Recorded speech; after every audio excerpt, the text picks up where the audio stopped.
சரி, தெரிந்து கொள்ளப்பட்ட அந்த மனிதர்களுக்காக தேவன் என்னென்னலாம் செய்திருக்கிறார் என்று பார்த்தா அது ஆச்சரியமான காரியங்களை செய்திருக்கிறார். ஆனால் தெரிந்து கொள்ளப்பட்ட நபர்களுக்கு என்ன பண்ணப்படுறதுன்னா வஞ்சிக்கப்படுகிறார். வேதம் சொல்லுது, கடைசி நாட்களில் தெரிந்து கொள்ளப்பட்டவர்களை அவன் என்ன பண்ணுவான்? வஞ்சிப்பான். வாசி பாருங்க, மத்தேயு எழுதின சுவிசேஷ புத்தகத்துல இயேசு கிறிஸ்து இடத்துல சீசர்கள் அடையாளத்தை குறித்து அவர்கள் கேட்கிறார்கள்.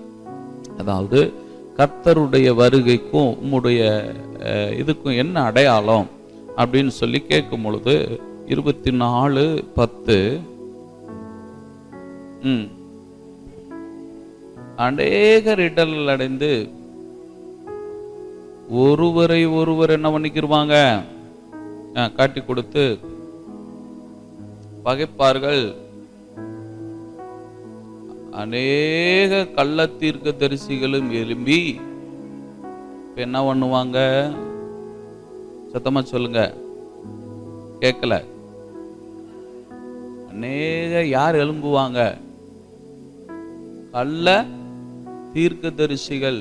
அப்படின்னா கர்த்தருடைய வார்த்தையை தான் சொல்லுவாங்க, வசனத்திலிருந்து தான் சொல்லுவாங்க. ஆனால் ஏமாற்றுவார்கள். என்ன ஏமாத்துறது? என்னத்தை வஞ்சித்தாங்க? அவங்க உங்ககிட்ட இருக்க பொருளை வஞ்சிக்க மாட்டாங்க, பணத்தை வஞ்சிக்க மாட்டாங்க, உங்கள் ஆத்துமாவை வஞ்சித்துருவாங்க. நீங்கள் தெரிந்து கொள்ளப்பட்ட அந்த அழைப்பை விட்டு உங்களை வெளியில வர வச்சிருவாங்க அப்படின்னு இயேசு கிறிஸ்து சொல்லுகிறார். வாசி பாருங்க அந்த 24 மறுபடியுமாய் 24 எவ்வளவு அழகா இருக்குது. மத்தேயு 24 கள்ள பாருங்க, முதல்ல கள்ள கிறிஸ்துக்கள். இவங்களே கிறிஸ்துன்றுவாங்க. கடைசி நாட்கள்ல நீங்க பாத்தீங்கன்னா, நான் தாயா கிறிஸ்து, என்கிட்டதான் இருக்காரு கிறிஸ்து, முடிஞ்சியா, அவரோட நாங்க இருக்கோம், நான் சொல்றதான் அவர் செய்வாருன்ற லெவலுக்கு என்ன பண்ணிடுவாங்க? பேசுவாங்க. வேதம் சொல்லு, கள்ள கிறிஸ்துக்கள் எழும்புவார்கள். அடுத்து எழும்பி பார்த்தீங்களா யார? மறுபடியும் எங்க வேதம் சொல்லுது, தெரிந்து கொள்ளப்பட்டவர்களை வஞ்சிக்கிற வேலை நடக்கும். இப்ப கடைசி நாட்கள்ல அவிசுவாசி மேலெல்லாம் அவனுக்கு பிரச்சனையே இருக்காது. ஏன்னா ஆல்சோ அவங்க யாரோட தான் இருக்கிறாங்கன்னா அவங்க நம்ம பார்ட்டி தான் போயிடுவான். ஆனால் அவனுடைய கண்கள் எல்லாம் யார் மேல இருக்குன்னு சொல்லி இயேசு கிறிஸ்து சொல்கிறார் என்றால், என்னால் தெரிந்து கொள்ளப்பட்டவர்களை அவன் வஞ்சிப்பான்றார். அப்ப யார் வந்து வஞ்சிப்பா? பிசாசு வந்து வஞ்சிப்பான்னு சொன்னாரா? இல்ல.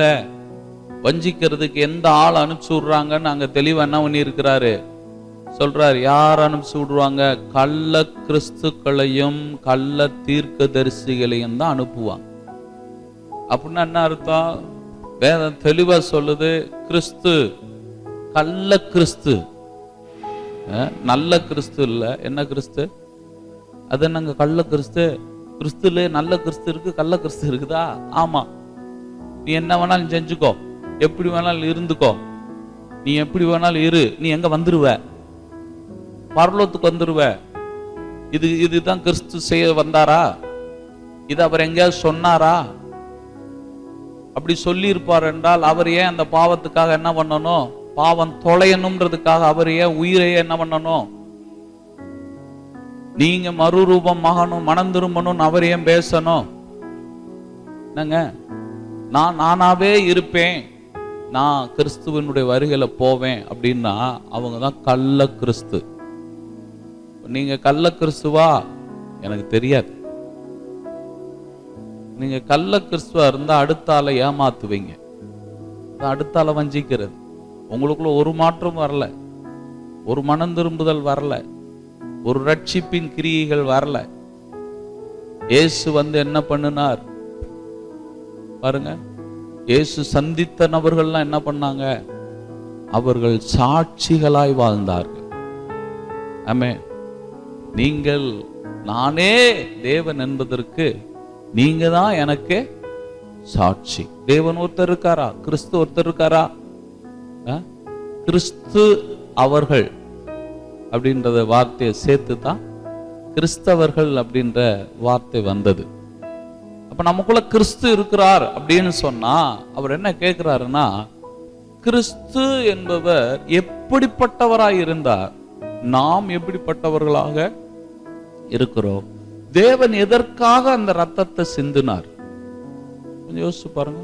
எதுக்காக? என் பாவம் மன்னிப்பை நான் பெற வேண்டும். அப்ப பாவ மன்னிப்புக்காகத்தான் அந்த வேலை என்ன பண்ணாரு, செய்தாரு. அம்மா வரலைங்களா? அப்போ என் பாவம் மன்னிக்கப்பட்டு இருக்கிறது அப்படின்னு எனக்கு எப்படி தெரியும் அப்படின்னு கேட்டா அவர் சொல்லுகிறாரு, பாவத்துக்காக அவங்க ஜெபம் பண்ணிக்கிட்டு இருப்பாங்க. பாவத்திலிருந்து வெளியில வந்தால் என்ன பண்ணுவாங்க? பாவத்துக்காக ஜெபம் பண்ணுவாங்க. ஐயோ இப்படியெல்லாம் பாவத்துல இருக்காங்க, நான் பார்த்தேன், இப்படி இருக்கிறாங்க. அப்படி ஜெபிக்கிறவங்க தான் பாவத்திலிருந்து வெளியில வந்தவங்க. அந்த பாவத்தை பத்தி யோசிச்சுக்கிட்டு இருக்கிறவங்க இல்ல. நல்லா கவனிக்கணும். நம்ம யோசிச்சுக்கிட்டு இருந்தா இன்னும் நீங்க என்ன அடையல, விடுதலை அடையல. அவங்களைத்தான் கள்ள கிறிஸ்துன்னு சொல்றாங்க. அந்த பக்க வழியாய் நுழைந்தவர்கள், நேர் வழியா வந்தவங்க கிடையாது. வாசிச்சு பாருங்க, யூதாவினுடைய புத்தகத்தை எடுத்துக்கொள்ளுங்கள். அங்க அவர் சொல்றார், என்ன சொல்றாரு? யூதாவினுடைய புத்தகத்தை 4வது வசனம், பிரியமானவர்களே, பொதுவான ரட்சிப்பை குறித்து உங்களுக்கு எழுதும்படி நான் மிகவும் கருத்துள்ளவனாய் இருக்கையில் பரிசுத்தவான்களுக்கு, யாருக்கு? சத்தமா சொல்லுங்க. அங்க தெளிவா சொல்றார், விசுவாசம் என்பது பரிசுத்தவான்களுக்கு கொடுக்கப்பட்டிருக்குது. பரிசுத்தவான்களுக்கு ஒரு விசை ஒப்பு கொடுக்கப்பட்ட விசுவாசத்திற்காக நீங்கள் தைரியமாய் போராட வேண்டும் என்று உங்களுக்கு எழுதி உணர்த்துவது எனக்கு அவசியமாயிருக்கிறது, அவசியமாய் கண்டது. அப்படின்னு என்ன அர்த்தம்?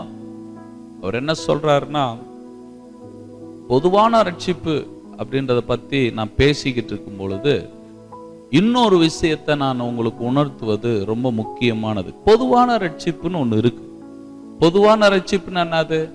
இயேசுதான் ஆண்டவர் என்பதை கண்டுபிடித்துக்கிறதுக்கு பேரு பொதுவான ரட்சிப்பு. எப்படி புரியுங்களா? ஆண்டவர் யாருன்னு உங்களுக்கு தெரிஞ்சிருச்சா, அதுக்கு பேர் இப்ப நீங்க என்ன ரட்சிப்பை பெற்றிருக்கிறீங்க? சத்தமா சொல்ல. இந்த சால்வேஷனுக்கு பேர் என்னன்னா காமன் சால்வேஷன், பொதுவான ரட்சிப்பு. இந்த ரட்சிப்புக்கு பேரு காமன். அவங்களுக்கு என்னங்க ரட்சிப்பு கிடைச்சிச்சு? இயேசுதான் ஆண்டவர்னு தெரிஞ்சிருச்சு. மற்றதெல்லாம் அவங்களுக்கு தெய்வம் இல்லைன்னு கண்டுபிடிச்சிட்டாங்க.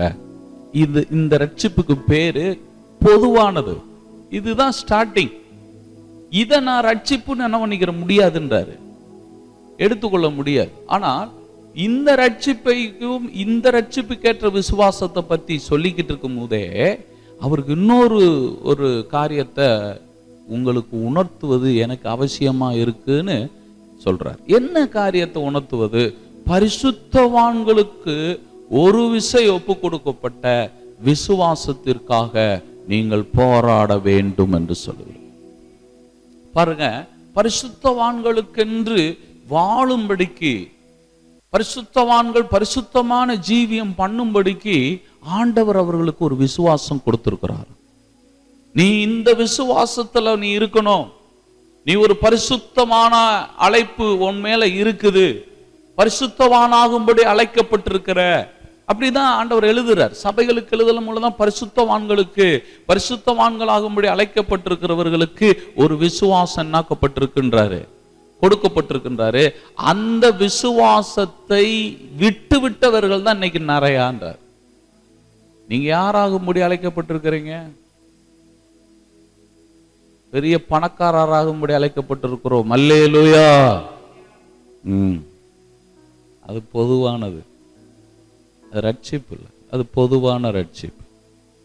சுகமாகும்படி அழைக்கப்பட்டிருக்கிறாய் மகனே மகளே, அது காமன் காலிங்க. ஆமா இல்லைங்களா?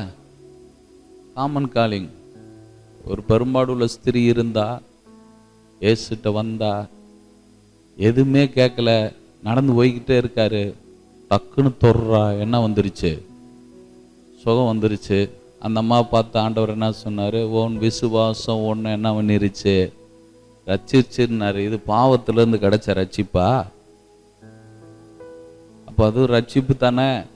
ரட்சித்ததுன்னு சொன்னார்ல, என்னைய தொட்டு நீ என்ன வாங்கிக்கிட்ட?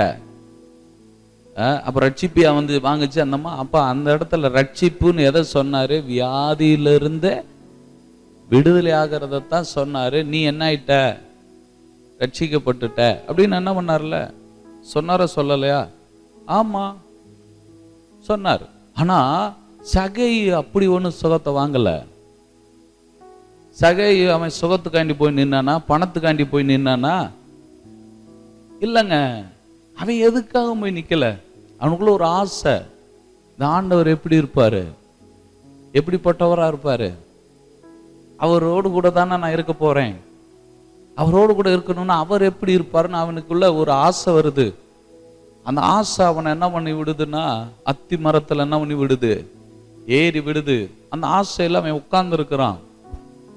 உட்கார்ந்து ஆமா. அதனால கவனிங்க என்ன நடக்குது. அந்த சகேயுக்கு ஒரு காரியம் விளங்கல, தேவன் எப்படிப்பட்டவர் என்பது விளங்கல. அதனால அவன் என்ன ஆசைப்படுகிறான், தேவன்கிட்ட வந்து பொருளுக்காகவோ பணத்துக்காகவோ பேருக்காகவோ அவன் வரல. அவன் தேவன் எப்படிப்பட்டவர் என்பதை பார்க்க விரும்பினான். அவர் எப்படிப்பட்டவர், அவர் எந்த மாதிரி குணத்தை உடையவர், எந்த மாதிரி சுபாவத்தை உடையவர், என்னைய மாதிரி இருக்கிறாரா இல்ல வேற மாதிரி இருக்கிறாரா? அவனுக்குள்ள ஆசை. என்ன நடந்துச்சு? அவன் வருகிறான், அந்த அத்தி மரத்தில் ஏறி ஒளிந்து ஒழுகிறான். யாருக்கும் தெரியாம இயேசுவை பார்க்க ஆசைப்பட்டாங்க. எப்படி? யாருக்கும் தெரியாம. இந்த பெரும்பாடுள்ள ஸ்திரியும் யாருக்கும் தெரியாம தான் போச்சு. ஆனா எதுக்கு போச்சு? சுகத்தை வாங்குறதுக்கு போச்சு.